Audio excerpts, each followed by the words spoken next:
Media మిత్రులుగా నాది తప్పుంటే నాకు చెప్పండి, అతనిది తప్పుంటే అతనికి చెప్పండి. నేను చెప్పా, అతన్ని మాట్లాడినాక ఈ సమావేశాలకి కారణమైనటువంటి నీ దుర్భాషల మూలంగానే నేను వాయిస్ పెంచా తప్పించి నాకు రెండో ఉద్దేశం లేదని కూడా మీ ముందు ఈ సభాముఖంగా తెలియజేస్తా ఉన్నా. ఉద్దేశపూర్వకంగా ఒక్కసారి మాట్లాడలేను. నీ 10 నెలల శాసనసభ్యుడిగా 10 నెలల శాసనసభ్యుడిగా అసెంబ్లీలో దుర్భాషలు చూసాం. నా పక్కనే కేటీఆర్ గారు చూసుకొని ఒకటే మాట చెప్పాడు, రై స్పీకర్ పదవి అంటే దానికి విలువ తెలుసా నీకు? స్పీకరు అధికారాలు ఏంటో నీకు తెలుసా? మాట మార్చుకో, బయట వేరు అసెంబ్లీ వేరు అని సర్ది చెప్పడానికి ప్రయత్నించినా నువ్వు నిన్నటి వరకు మారలా. మన నాయకుడు నిన్ను అసెంబ్లీలో నా పక్కన కూర్చొని చెప్పాడు. నిన్న హరీష్ రావు గారు ఒక ఐపీఎస్ అధికారిని నువ్వు దుర్భాషలు ఆడుతూ ఉండగా వెనక్కి తోసేసి సమర్థించి ఇష్యూ పెరగకుండా సమర్థించినటువంటి తీరు, అయినా నా విధులకు ఆటంకం కలిగించారని చెప్పి అధికారి కేసు పెట్టినటువంటి తీరు, మమ్మల్ని కొట్టి మా మీద 10 సెక్షన్లు పెట్టినటువంటి తీరు, మమ్మల్ని 6 గంటల పాటు 10 గంటల పాటు పోలీస్ స్టేషన్లో ఉంచినటువంటి తీరు, బెయిల్ చేసుకుని వచ్చినటువంటి తీరు. ఇంకో మాట కూడా మాట్లాడారు. మీరందరూ ఉన్నారు, నా కార్డుని ఫాలో అయ్యారు. సామరస్యంగా మాట్లాడదాం అనుకున్నాం, ఆవేశపూరితంగా కొన్ని మాటలు మాట్లాడినప్పటికీ కూడా పోలీస్ ఎస్కార్ట్తో గాంధీ వెళ్ళాడు అనేది ఇక్కడ నిన్న కొన్ని ఛానల్స్ అయితే 10 ఛానల్స్ అయితే నాతో పాటు వచ్చినాయి.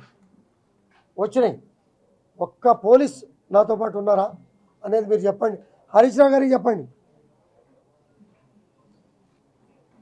ఇలాంటి నోరు కంట్రోల్ లేని వాళ్ళకి చెప్పినా ఉపయోగం ఉండదు. అన్నా అది వాస్తవం కాదు, నీకు తప్పుడు మాటలు చెప్పి మళ్ళీ మీడియాలో తప్పుడు ప్రసారం చేయించారు, అది కరెక్ట్ కాదని చెప్పండి. నేను వెళ్ళేటప్పుడు నా ఇంటికాడ పోలీస్ సిబ్బంది ఉన్నారా, ఆయన ఇంటికాడ పోలీస్ సిబ్బంది ఉన్నారా? నువ్వు రా అని ఆహ్వానించా.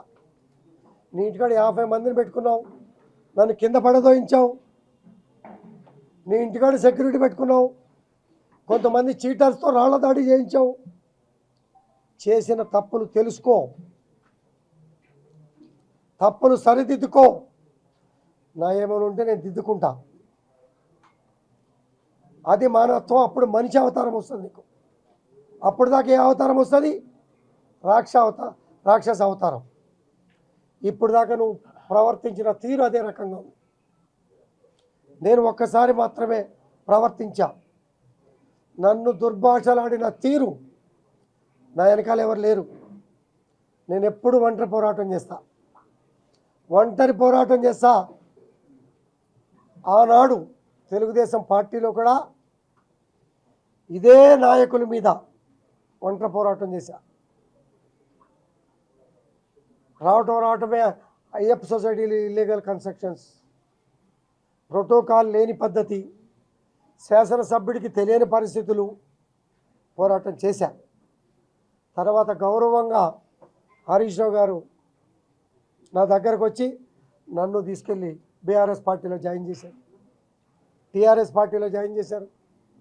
తర్వాత భారతదేశం పార్టీ అయింది. ఆంధ్ర అధ్యక్షుడిని కూడా పెట్టాం. ఆంధ్ర వాళ్ళ గురించి నీ శాసనసభ్యుడే, మన శాసనసభ్యుడే, 10 నెలల శాసనసభ్యుడు ఆంధ్ర వాళ్ళ గురించి మాట్లాడే తీరు మీరు విన్నారు. ఆంధ్రాకి అధ్యక్షుడు పెట్టామా, మహారాష్ట్రకు అధ్యక్షుడు పెట్టామా, భారతదేశ పార్టీ అన్నామా, ఏదన్నా నిలబెట్టుకున్నామా? ఇటువంటి సన్నాసులను పెట్టుకొని మనం అధికారం కోల్పోయాం. అభిమానిగా, శ్రేయోభిలాషిగా, పెద్ద మనిషిగా, అనుభవజ్ఞుడిగా కేసీఆర్కి ఈ విషయాలు తెలియచేయాల్సిన బాధ్యత మనందరి మీద కూడా ఉన్నది. ఇవన్నీ జరుగుతున్నటువంటి తీరు. కేసీఆర్ గారు ఎన్నో విషయాల్లో చెప్పారు. కలుపుకోండి, కలిసి ఉండండి, వ్యాపారం పెంచుకోండి, గౌరవంగా బతకండి, అందరం కలిసి ఉండాలని. మధ్యలో కొంతమంది మంత్రులు మాట్లాడారు ప్రాంతీయత మీద. ఇవాళ 10 ఏళ్ళు దాటినాక ఇవాళ నువ్వు మాట్లాడావు. వీటన్నిటిని కూడా సరి చేసుకొని ముందుకెళ్తే మీకు భవిష్యత్తు, లేకపోతే మనమంతా అగాధంలోకి వెళ్ళిపోతాం.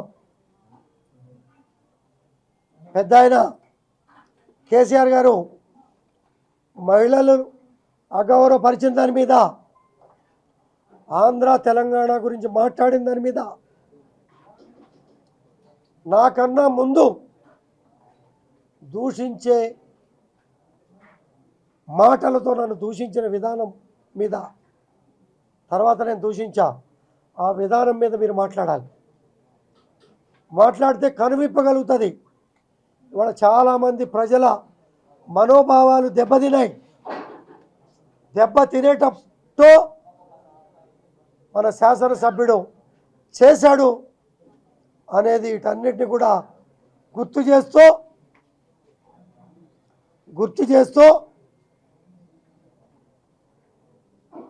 జరిగిన సంఘటనల్ని మార్చుకుంటే చక్కటి భవిష్యత్తు ఉంటుంది.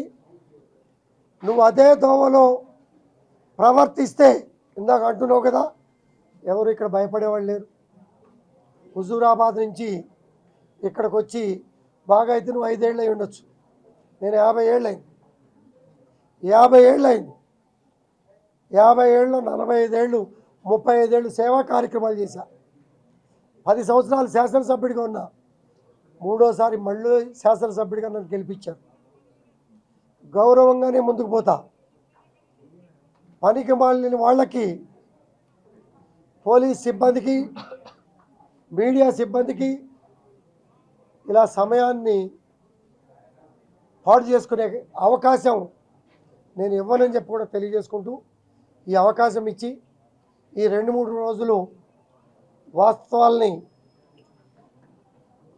ఛానల్స్ రూపంలో ప్రచారం చేసినటువంటి మీడియా మిత్రులందరికీ కూడా పేరు పేరున ప్రత్యేకంగా కృతజ్ఞతలు తెలియజేసుకుంటూ, అలాగే నా వెంట ఉండి రెచ్చగొట్టే మాటలని ఖండించిన తీరు నా కార్పొరేటర్లు, నా కాన్స్టిట్యూన్సీ సభ్యులు, నాకు మద్దతు తెలిపిన ప్రతి నాయకుడికి, ప్రతి కార్యకర్తకి, నాకు సహకరించి నేను పోలీస్ స్టేషన్లో ఉంటే వచ్చినటువంటి ఎమ్మెల్యేలు, ఎంపీలు, సానుభూతిపరులు, మిత్రులు, శ్రేయోభిలాషులు అందరికీ కూడా ఈ సభాముఖంగా శిరస్సు వంచి నమస్కారాలు తెలియజేసుకుంటూ సెలవు తీసుకుంటాం.